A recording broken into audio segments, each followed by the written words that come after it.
Kung naabot mo ito hanggang dito, hindi aksidente. May something sa loob mo, humihingi ng gabay.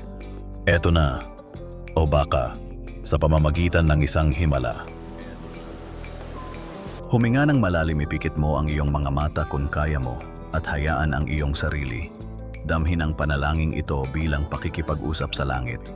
Sabi sa salita ng Diyos, hinahanap ng Panginoon ang mga nawawala at ibinabalik ang mga nawawala sa pamilya. Ezekiel 34:16. Masakit ang paghihiwalay, ngunit ang pag-ibig ng Diyos pinagsasama ang mga pusong lampas sa distansya. Ilang beses ka na bang na-guilty dahil hindi mo nakasama ang taong mahal mo? O pakiramdam mo ba ay nahihirapan kang mag-isa sa isang kakaibang bansa? Hindi ka nag-iisa.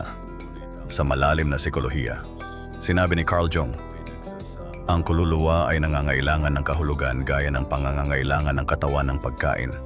Alam ng Diyos ang iyong sakit at ikaw ay eksakto kung saan kailangan mong maging para mabuhay ang himalang darating. Sabay-sabay tayong manalangin.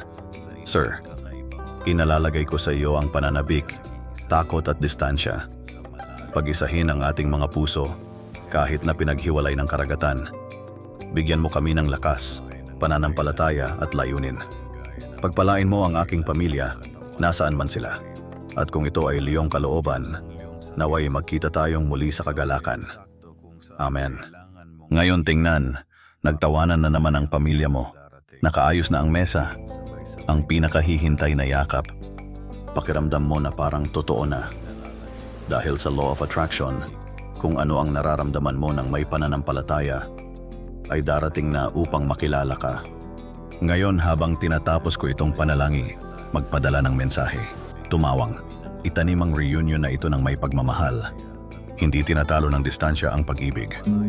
Ang pananampalataya ay mas malakas kaysa sa takot. At hindi ka nag-iisa. Kung ang panalangin ito ay nagsasalita sa iyong puso, ibahagi sa mga mangangailangan din ng kapayapaang ito. Kasama mo ang Diyos.